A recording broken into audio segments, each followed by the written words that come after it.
With all of the fueling issues that I've been having with this project here, from running really lean and blowing a head gasket and destroying a piston to running just really pig rich, I have been wanting to add an air fuel gauge. So let's just get to it.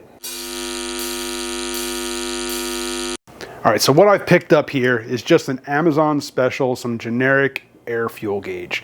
Now, I'll leave a link to it down below because I'm actually pretty impressed with what it came with. From everything that I've kind of looked at, all air fuel gauges are pretty much the same as far as accuracy and all that. It really just comes down to the O2 sensor. So this gauge actually comes with, for the price, it's actually really good. Comes with its own O2 sensor, which I'm not going to use this right away. I have an O2 sensor in here already from when I was running the Holley EFI, and I've already checked the extension cable plugs right into it. So hopefully it'll work. If not, then I'll install that one. And I'll show how the O2 sensor is actually installed in the exhaust, kind of how to install it and how it should be orientated. But like I said, it also comes with an extension cable that plugs into the O2 sensor, gives you power and ground on this side, and then obviously the plug that goes to the gauge. But what I was really surprised to see that this gauge came with was a weld-in bung for the O2 sensor for the exhaust. I was kind of surprised to see that it comes with that. So for the price, again, seems to be a pretty good gauge. I'll leave a link down below. Check it out if you want to do a project like this.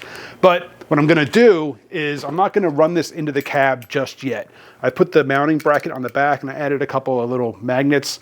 I'm going to stick this up under the hood, kind of just temporarily plug everything in and see just how well this thing works. So let's get to that. All right, real quick.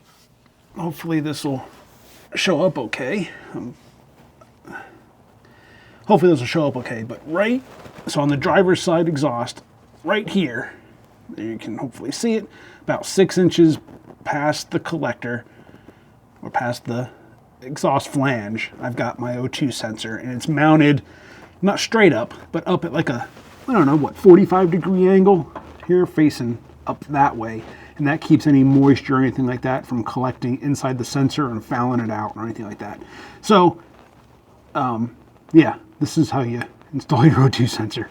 You don't want to put it down. You don't want to put it, in a downward direction, because then that can cause it to either, one, hit on something, obviously, but second, it can collect moisture and cause it to foul out. You want it up at an angle. So what I've done is the gauge is actually right here. It's just stuck on with a couple of magnets. Got the wires run down. It's connected in right there. I just got to connect the power and ground, which I'm just going to go directly to the battery. I've also got a vacuum gauge hooked up at the same time, because I'm probably going to hopefully do a little bit of tuning on this at the same time while seeing how well this gauge works.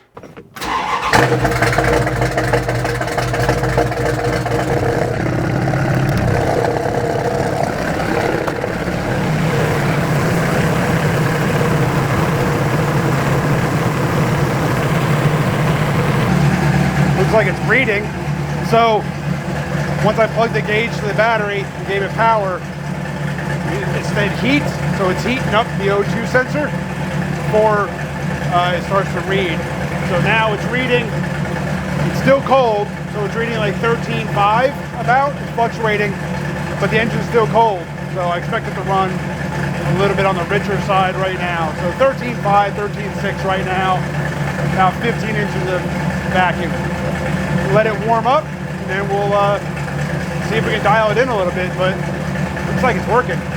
All right, so everything's warmed up, sitting at about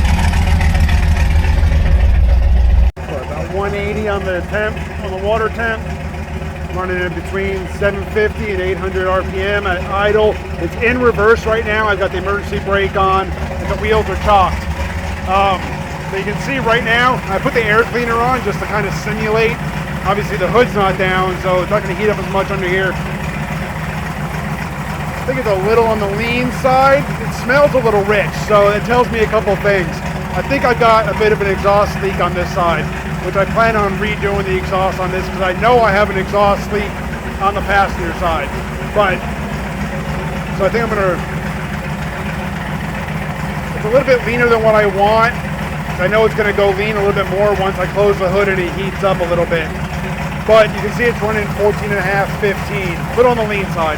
I'm going to richen it up just a bit, and then yeah, we can get the gauge, figure out exactly how I want to install it in the cab. I have an idea for that already. But you see it's working.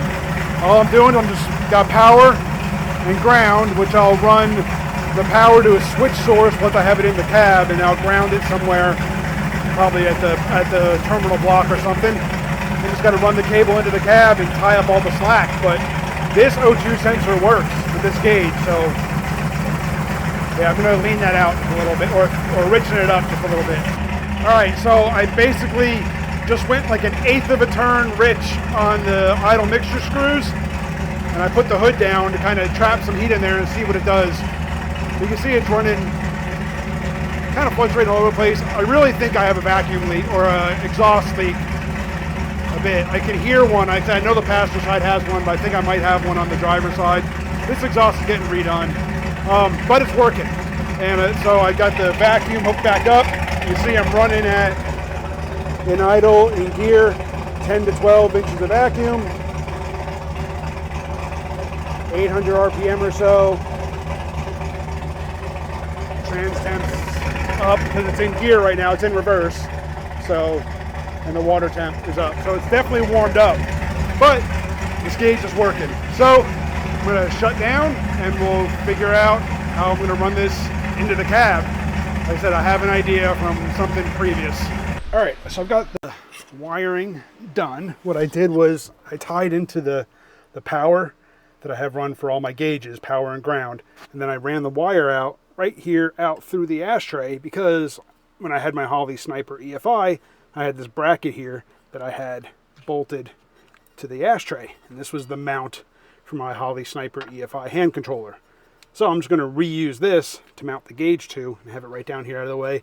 I could have put it like right here, I was thinking about, but I want to make sure this gauge is good before I go drilling into making a more permanent mount up here on my gauge cluster. I want to make sure this is going to be good and not die on me being an Amazon special of a gauge. So yeah, I'm just going to finish cleaning this thing up of all the old double-sided tape, drill some holes, one for the wire connector to come through and 2 for the mounting screws. And then I'll be able to put this right back in place and have my gauge right there. And just so you're aware, this gauge, this installation is not for the electrically or mechanically challenged.